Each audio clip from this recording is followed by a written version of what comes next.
Terima kasih pertanyaan dari atau pendalaman dari anggota. Saya sudah sampaikan tadi di awal bahwa sebenarnya keberadaan tenaga kontrak ini kan memang kita perlukan sebenarnya. Satu. Dan selama ini sebenarnya dengan kondisi yang ada sudah berjalan. Kita gaji dengan APBD kita. Saya kira ada yang 15.000 tenaga kontrak aja pun juga masih bisa dia gaji, Pak, dari APBD. Yang jadi persoalan sekarang kan, karena ada kewajiban mengharuskan menjadi P3K, yang lalu akhirnya di dalam surat itu juga, PP-nya juga mengharuskan menyesuaikan gajinya sama dengan ASN. Dan tunjangan-tunjangannya, Pak, itu problemnya sekarang. Jadi, kalau kita tenaga honor ini kan ya cuma kita gaji honor saja, tenaga honor nggak ada tunjangan macam-macam begitu. Nah begitu dia jadi P3K, karena diminta itu disamakan dengan PNS, maka dapatlah tunjangan jabatan fungsional misalnya, dia juga dapat TPP atau remunerasi, itu yang problem. Karena kalau kita ditanya sekarang, kalau kami menghitung, Pak, kenaikan gaji kita sekarang ini, honor, tenaga honor ini menjadi disesuaikan dengan standar daripada ASN itu naiknya 60-70%. Berarti kira-kira kita hanya bisa dengan uang yang sudah kita alokasikan selama ini untuk menggaji tenaga honor itu, kita hanya bisa mengangkat 30% secara keseluruhan. Kalau tidak ada donor dari pusat gitu.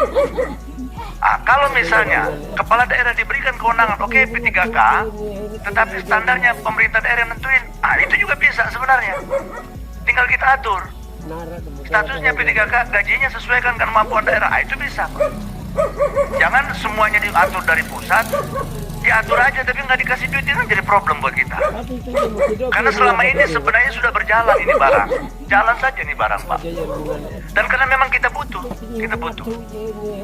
Tenaga ini memang kita butuhkan. Seperti cerita Bapak Ibu semua tadi, kepala daerah, saya kira Pak Gubernur, Pak Bupati, saya kira itu sama cerita kita. Tenaga ini secara faktual kita butuhkan. Hanya saja karena kita terbatas, maka kita mengatur gaji mereka ini, Pak, di bawah UMK bahkan, di bawah UMR gitu. Tapi mereka juga mau gitu. Dia udah pakai baju coklat aja udah senang gitu ya, gitu, Pak. Mohon maaf ini. Nah, lalu tiba-tiba datanglah peraturan pusat ini. Mohon maaf nih, wajib nggak boleh lagi ada, karena amanat dari tadi PP tadi itu. Amanat PP mewajibkan kalau 5 tahun setelah undang-undang ASN ini berlaku, maka tidak boleh lagi tenaga kontrak, begitu. Tetapi dalam proses transisi 5 tahun itu tidak dibarengi dengan pengangkatan tenaga PNS pada saat itu. Pembukaan formasi sangat terbatas. Saya contohkan Tarakan, Pak. Tarakan itu pengangkatan PNS itu nggak salah 2010 terakhir. 12 tahun yang lalu. Apa yang harus dilakukan oleh pemerintah daerah? Karena ada juga yang pensiun, guru, tenaga kesehatan, tenaga umum lainnya, banyak yang pensiun, Pak. Kan nggak bisa nggak diganti ini. Tapi nggak ada PNS-nya, mau nggak mau daerah membijaki dengan mengangkat tenaga honor, tapi bunyinya dulu tenaga outsourcing. Nah, kalau ditanya apa solusi berikutnya, sedang beberapa kita pikirkan, Pak. Jadi kami sendiri misalnya, saya ambil contoh di Tarakan. Udah kita pikirkan tenaga yang tidak tertampung nanti ini sebenarnya kami mensiasati menjadi tenaga outsourcing. Kami titipkan di perusahaan daerah begitu, uangnya kami titip perusahaan daerah, dia kerjanya di Pemkot dibayar oleh perusahaan daerah. Yang jadi problem karena yang boleh outsourcing hanya tiga tenaga itu, supir, keamanan, kebersihan, cleaning service. Nah, yang kerja di DLH, yang kebersihan nggak ada masalah, aman pasti. Kita bisa outsourcing internal atau kita titipkan di perusahaan daerah kita. Yang solo guru, tenaga kesehatan nggak bisa outsourcing, itu problemnya. Dibatasi. Paling penting gitu. Lalu nggak bisa diangkat PNS karena uang kita terbatas. Kita secara bertahap melalui tadi roadmap yang sudah kita susun juga, menunggu pensiun. Berapa pensiun? 100, kita angkat 100. Begitu, Pak. Tapi kan diatur juga nggak boleh gitu, itu jadi problem. Jadi kepala diikat, kaki diikat, di mana-mana diikat, jadi kita nggak bisa ngapa-ngapain gitu. Terus wajib, harus itu aja bunyinya. Loh, sekarang kan bergolak di daerah. Itu kita sendiri konsentrasi kita pecah. Kita dalam situasi menangani pandemi COVID-19 harus ngurusin lagi kegaduhan baru begitu. Belum lagi persiapan pilkada, datang lagi KPU minta juga duit begitu kan. Semua minta duit begitu. Bawaslu minta duit. Pening lah ini kepala daerah. Duitnya itu juga begitu Pak. Jadi Pak, sebenarnya kalau dilaksanakan secara alamiah ini tidak ada masalah sebagai daerah. Kami bertanggung jawab Pak. Seperti tadi disampaikan bahwa karena kepala daerah, walaupun juga diakui mungkin ada yang tidak mulai kepala daerah. Ya seperti mohon maaf nih, tenaga guru itu yang ada dulunya diangkat melalui dana BOS.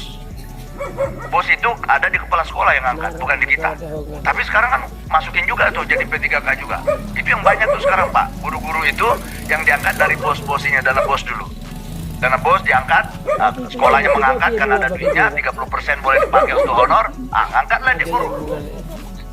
Tadinya itu hanya kepala sekolah, terus naik jadi kepala dinas, terakhir wali kota diminta bantuan. Diminta bantuan buat SK.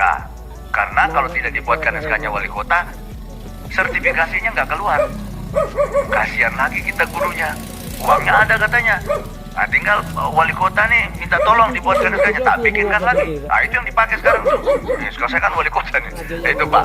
Jadi Pak, kalau kami ditanya, kalau tetap alamiah gajinya seperti saat ini, cuma namanya berubah jadi P3K, siap, kami siap menerima semuanya. Kita siap menggaji dengan kekuatan APBD yang ada. Tapi kalau disuruh buat standarnya sama dengan ASN, hitungan kami kan itu pasti naiknya itu 3 kali lipat Pak. Jadi kita kira-kira bisa nampung 30% lah. Kecuali nunggu pensiun dulu, nunggu pensiun. Nah itu yang kami minta sebenarnya perpanjangan waktu. Jadi ya kalau main bola 2 kali 45 tambah 2 kali 15 menit lagi begitulah. Jadi ada waktu kita untuk bernapas juga melewati tahun-tahun politik yang juga tentu butuh biaya. Jujur sekarang KPU udah minta juga nih, Bawaslu minta, gitu pening tambah pening kita. Gitu. Belum lagi masalah pandemi, ada lagi refocusing 2% untuk mengatasi inflasi kan. Terlalu banyak beban daerah ini. Jadi Bapak Ibu yang saya hormati, tadi kalau ditanya memang ada daerah yang mampu. Kalau kota-kota kayaknya kecuali mungkin kota-kota besar di Surabaya, Jakarta mungkin begitu, itu kali yang punya duit banyak. Kalau kota-kota lain seluruh Indonesia hampir sama Pak Ibu, karena kota itu nggak punya tambang, nggak ada. Kita benar-benar ngandalin jasa perdagangan begitu. Jadi nggak punya kita uang untuk itu Pak. Jadi itulah barangkali yang bisa sampaikan. Ya maka tadi dalam rekomendasi kami itu mungkin tadi jenis outsourcing atau alih daya itu jangan hanya 3. Kalau bisa ditambah semua nanti strategi kita mungkin oke nanti ini kita pindahkan gajinya ke perusahaan daerah begitu yang mengelola supaya nanti dipekerjakan dibayarin supaya tenaganya jangan outsourcing. Jadi nanti kontrak kita nanti dengan perusahaan daerah bisa juga seperti itu. Cuman kalau kan sekarang nggak boleh guru nggak boleh, tenaga kesehatan nggak boleh, yang lain nggak boleh kecuali yang 3 itu problem juga. Saya kira itu barangkali Pak yang bisa kami sampaikan. Baik, terima kasih banyak Pak. Ditambahkan dari Pak Ahmed Zaki dari Apkasi. Terima kasih Bu Pimpinan. Kami dari Apkasi memberikan apresiasi buat Komisi 10 terkait dukungan terhadap Komisi 9, mohon maaf, terhadap dukungan penyelesaian tenaga honorer di daerah-daerah. Nah, memang betul seperti Pak Wali Kota katakan, di kami juga sama, kabupaten ini banyak yang masih bergantung kepada transfer pusat, Pak, anggarannya. Dan ini menjadi masalah besar ketika P3K ini dibebankan kepada kami. Memang kalau kita mau bicara, tadi seperti Pak Daulay katakan, ini jangan sampai diangkat sembarangan juga honorer. Sekarang itu ada banyak analisa jabatan yang memang sedang dijalankan oleh BKD seluruh Indonesia.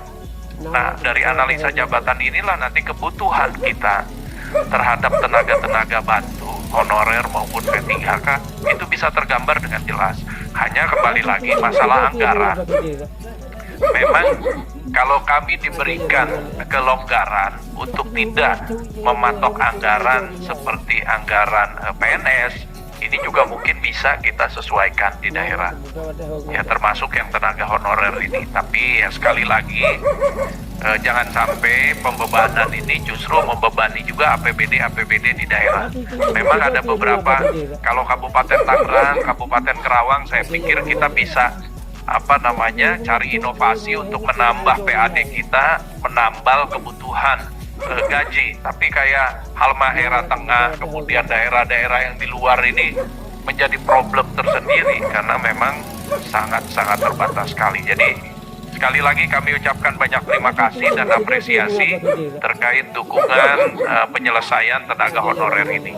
Terima kasih Ibu, Bapak semuanya. Assalamualaikum warahmatullahi wabarakatuh. Waalaikumsalam warahmatullahi wabarakatuh. Baik, terima kasih banyak Bapak dan Ibu. Saya rasa kita punya pemikiran yang sama. Oh baik, akan ada tambahan. Dipersilakan Pak dari Apkasi. Ya, terima kasih. Assalamualaikum warahmatullahi wabarakatuh.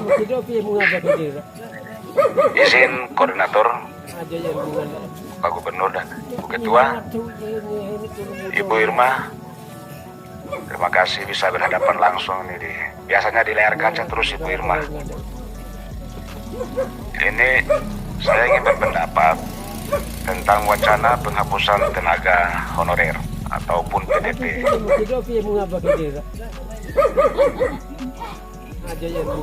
Saya menyarankan kepada Komisi 9 untuk bicara dengan pemerintah, Kementerian Dagri dan PNRB untuk hentikan wacana penghapusan.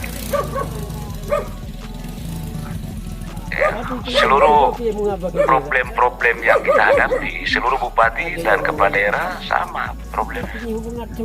Semakin wacana dihapus akan semakin tambah kita.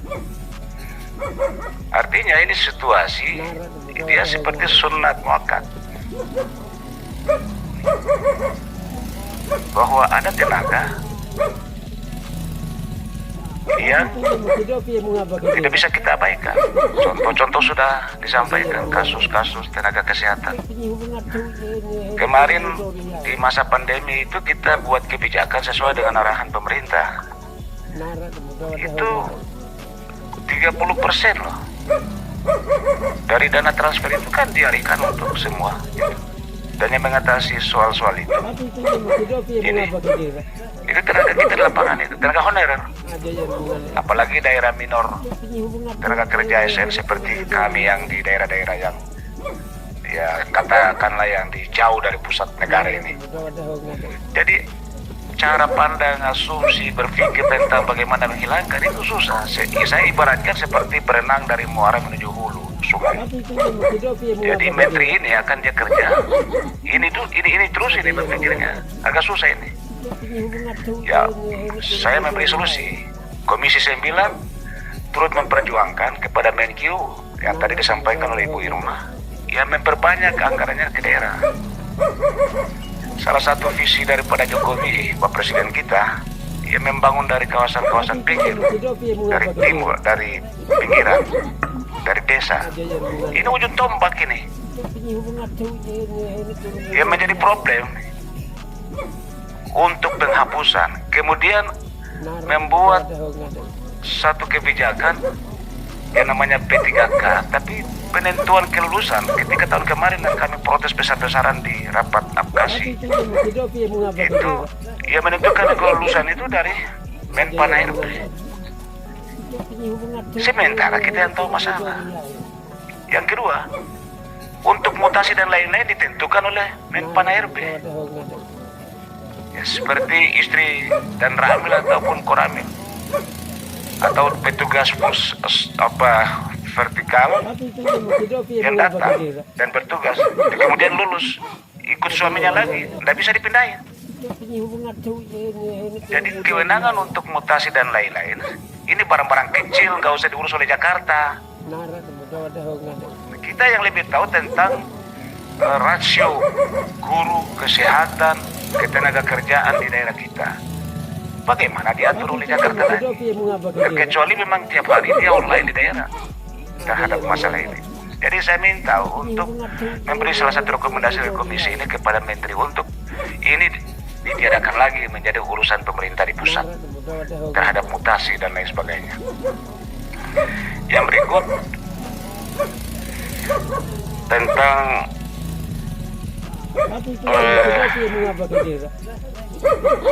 penggajian. Nah, saya kira ini variasi saja, masing-masing daerah tentu ada problem yang berbeda. Kita punya APBD dan PAD kita berbeda-beda. Terakhir saya setuju kepada Komisi 9.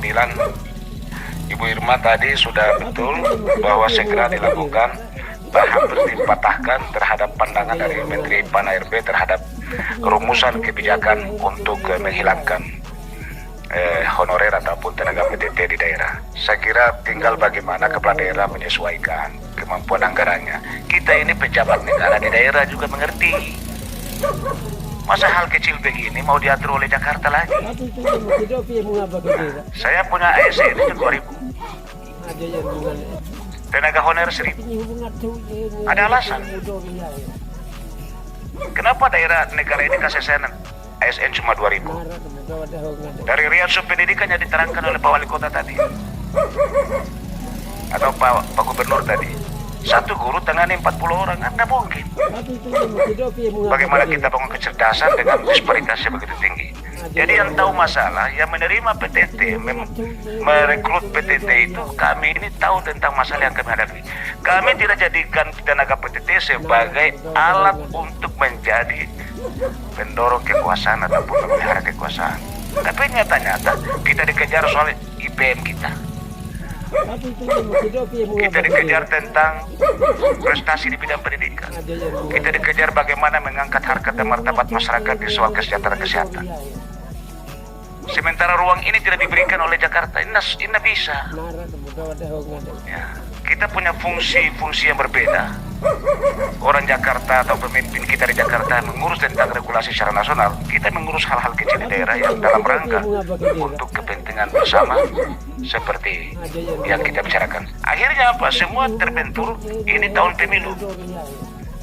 Kenapa bicara tahun pemilu dengan soal-soal PTT ataupun honorer? Kalau ini sesuatu yang menjadi tuntutan negara harus dihilangkan. Nggak bisa. Kalau memang betul-betul karena kondisi keuangan negara, ya dihilangkan. Tapi kemudian kita bicara tentang benturan politik karena situasi politik. Ini berarti kita bermain di dalam dua gendang yang berbeda. Jadi makan kita mati, tidak makan.